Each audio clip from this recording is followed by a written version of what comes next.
ಕೂಡಲೇ ತಟ್ಟನೆ ಜ್ಞಾಪಕಕ್ಕೆ ಬರೋದು ಅವರ ದೊಡ್ಡ ದೊಡ್ಡ ಕಣ್ಣು, ಗಡಸು ಮುಖ ಮತ್ತು ಆ ಗಡಸು ಧ್ವನಿ. ಮೊದಲೇ ನೋಟಕ್ಕೆ ಅಪ್ಪ ಏನು ಈ ವ್ಯಕ್ತಿ ಹೀಗಿದ್ದಾರೆ, ತುಂಬ ಕೋಪಿಷ್ಟ ಇರ್ಬೋದು ಅಂತ ಅನಿಸುತ್ತೆ.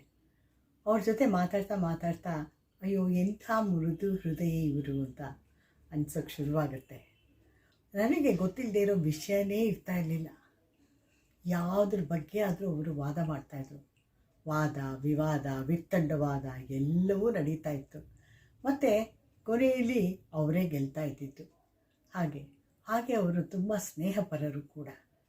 ಫ್ರೆಂಡ್ಸ್ ಅಂದರೆ ಸಾಕು, ಅವರ ಜೀವವನ್ನೇ ಕೊಟ್ಬಿಡ್ತಾ ಇದ್ರೇನೋ ಅಂಥ ಮಟ್ಟಿಗೆ ಅವರ ಫ್ರೆಂಡ್ಶಿಪ್ ಇರೋದು. ಮತ್ತು ಮೆಡ್ರಾಸ್ನಲ್ಲಿ ಕಂದಸ್ವಾಮಿ, ಬೆಂಗಳೂರಲ್ಲಿ KBVG ಇವರಿಬ್ಬರು ಅವರ ಕೇರ್ ಟೇಕರ್ ಆಗಿದ್ದರು. ಏನೇ ಆಗಲಿ, ರವಿಗೆ ಏನೇ ಅವಶ್ಯಕತೆ ಇರಲಿ ಎಲ್ಲವನ್ನೂ ಅವರು ನೋಡ್ಕೋತಾಯಿದ್ರು. ಎಷ್ಟೋ ದಿನಗಳ ಕಾಲ ನಮ್ಮ ಮನೆಯಲ್ಲೂ ಕೂಡ ಇದ್ದರು. ಲೋಕೇಶ್ ಅವ್ರಿಗೂ ಕೂಡ ಅವರು ಅಚ್ಚುಮೆಚ್ಚಾಗಿದ್ದರು. ನನ್ನ ಮಕ್ಕಳಿಗೆ, ನನ್ನ ಸೊಸೆ, ಮೊಮ್ಮಕ್ಕಳಿಗೆ, ಇನ್ನೂ ಆಗ ಮೊಮ್ಮಕ್ಕಳು ಹುಟ್ಟಿರಲಿಲ್ಲ, ಮಕ್ಕಳಿಗೆ ರವಿ ಮಾಮ ಅಂತ ಅವ್ರ ಹಿಂದೆಯೇ ಸುತ್ತಾಡೋರು. ಹಾಗಿತ್ತು ಅವರ ಬಾಂಧವ್ಯ.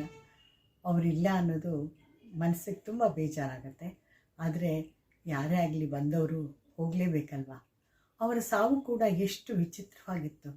ಶರಣರ ಗುಟ್ಟು ಮರಣದಲ್ಲಿ ಅಂತಾರಲ್ಲ, ಹಾಗೆ ತಿಂದು ಉಂಡು ಹೈದರಾಬಾದಲ್ಲಿ ಯಾವುದೋ ಕೆಲಸ ನಿಮಿತ್ತ ಹೋಗಿ ಅಲ್ಲಿಂದ ಟ್ರೈನಲ್ಲಿ ಕೂತ್ಕೊಂಡು ಟ್ರೈನು ತನ್ನ ಪಯಣವನ್ನು ಮುಂದುವರಿಸೋದಕ್ಕೂ ಮುಂಚೆ ಇವರು ತಮ್ಮ ಪಯಣವನ್ನು ಮುಗಿಸ್ಬಿಟ್ರು.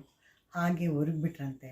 ಅಷ್ಟೇ ಕೂತು ಮಾತಾಡಿ ಎಲ್ಲ ಕತೆ ಆಡಿ ಅವರ ಮಧ್ಯಾಹ್ನದ ಊಟ ಎಲ್ಲವನ್ನು ಮುಗಿಸಿ ಅವರು ಸುಮ್ಮನೆ ಹಿಂಗೆ ಕಣ್ಮುಚ್ಚಿದ್ದು ನಿಜಕ್ಕೂ ಅವರು ಎಂಥ ವ್ಯಕ್ತಿ ಅಂತ ಗೊತ್ತಾಗುತ್ತೆ. ರವಿ, ನೀವು ಎಲ್ಲೇ ಇರಿ, ಹೇಗೆ ಇರಿ, ನಿಮ್ಮ ಸ್ನೇಹಿತರ ಎಲ್ಲರ ಮನಸ್ಸಲ್ಲೂ ಇರ್ತೀರ.